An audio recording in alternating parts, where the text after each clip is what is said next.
আরেক জায়গায় ওয়াইলুন শব্দ ব্যবহার করেছেন সূরাতুল মুতাফফিফিনের মধ্যে।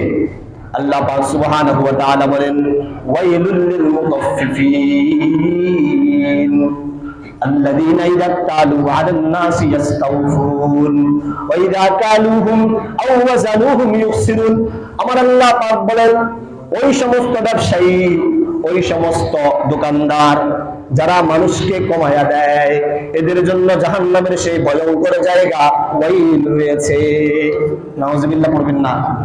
যেই সমস্ত দোকানদার মানুষকে ঠকায়, যেই সমস্ত ব্যবসায়ী মানুষকে ঠকায়, সাধারণ জনগণকে ঠকা দেয়, এদের কপালে জাহান্নামের সেই ভয়ঙ্কর জায়গা ওয়াইল রয়েছে।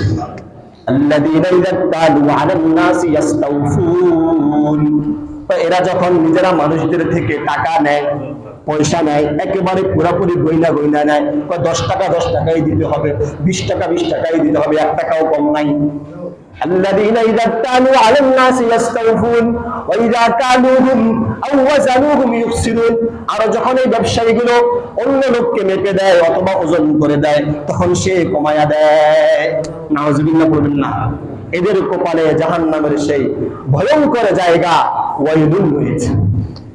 ব্যবসায়ী ভাইয়েরা আমার, আল্লাহর রাসূল ব্যবসায়ীদের জন্য এমন সুসংবাদ দিয়েছে যেটা অন্য কোন চাকরিওয়ালার জন্য দেয় নাই।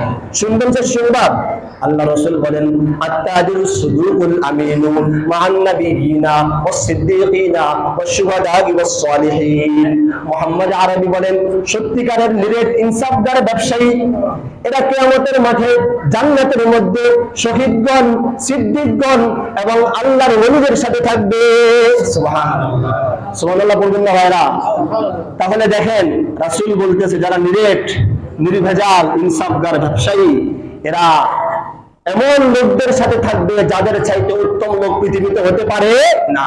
এর মধ্যে 1 নম্বর মিনান নাবিয়্যিনা ওয়াস-সিদ্দীকিনা ওয়াশ-শুহাদা'i ওয়াস-সালিহিন। ওই নবীদের সাথে থাকবে, শহীদদের সাথে থাকবে, নেককার লোকদের সাথে থাকবে। কারা বলেন? ইনসাফগার, ন্যায় পরায়ণ ব্যবসায়ী। এই ঘোষণা মাদ্রাসায় চাকরি করানো বলার জন্য আসে নাই, এই ঘোষণা ইমাম সাহেবের জন্য আসে নাই, এই ঘোষণা সরকারি চাকরি করানো বলার জন্য আসে নাই, এই ঘোষণা একমাত্র ব্যবসায়ী ভাইদের জন্য এসেছে। বলেন সুবহানাল্লাহ। ব্যবসায়ী ভাইরা আমার, বুঝুন আপনাদের কত সম্মান, আপনাদের কত মান, যদি আপনার ব্যবসাটা নির্ভেজাল হয়, নিরেট হয়।